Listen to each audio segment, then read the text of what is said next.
मैं आपके लिए एक छोटी सी प्रेम कहानी प्रस्तुत कर रहा हूँ। कहानी का शीर्षक एक छोटी सी मुलाकात। ये कहानी है आर्यन और मीरा की, जो एक व्यस्त शहर के शोर से दूर एक शांत पुरानी किताबों की दुकान में पहली बार मिले थे। आर्यन एक लेखक था जो अपने विचारों को कागज पर उतारने के लिए शांति ढूंढता था। मीरा एक आर्किटेक्ट थी जिसे पुरानी किताबों की खुशबू और उनके भीतर छिपी कहानियों से गहरा लगाव था। एक सर्द शाम जब हल्की बारिश हो रही थी, आर्यन दुकान के अंतिम कोने में जहां कविताएं सेक्शन था, अपनी अगली किताब के लिए प्रेरणा खोज रहा था। तभी उसने एक मधुर आवाज सुनी। क्या आप जानते हैं कि गुलजार की नज्म गुलजार्स वर्सेस कहाँ मिलेंगी? मीरा ने पूछा। उसकी उंगलियां शेल्फ पर रखी धूल भरी किताबों पर थीं। आर्यन ने पलटकर देखा। मीरा ने एक पुरानी फीकी नीली रंग की स्वेटर पहनी थी और उसकी आंखों में जिज्ञासा की एक चमक थी। हाँ, आर्यन ने धीरे से कहा, अगर आप रोमांटिक या हल्की फुल्की नहीं बल्कि थोड़ी गहरी और फिलोसॉफिकल नज़में पसंद करती हैं तो वे अक्सर आधुनिक साहित्य सेक्शन में रखते हैं। मीरा मुस्कुराई। उसकी मुस्कान ने उस पुरानी दुकान की शांति में एक रोशनी भर दी।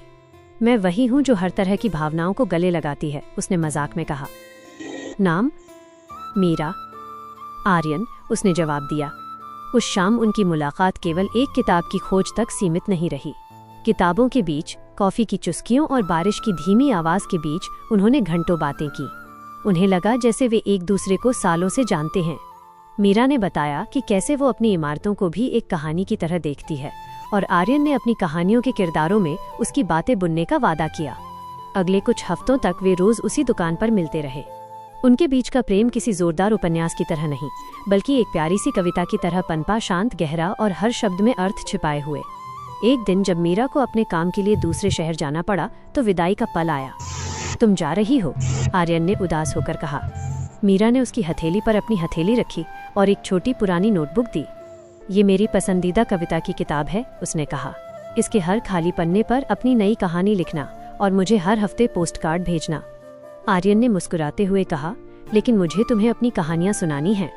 मुझे पता है, उसने जवाब दिया, और मैं उन्हें सुनने के लिए वापस आऊंगी, क्योंकि हमारी कहानी इस पुरानी दुकान से बाहर भी जारी रहेगी। आर्यन। और इस तरह उनकी प्रेम कहानी दो शहरों और कागज के पन्नों पर फैली हुई एक लंबी खूबसूरत कविता बन गई।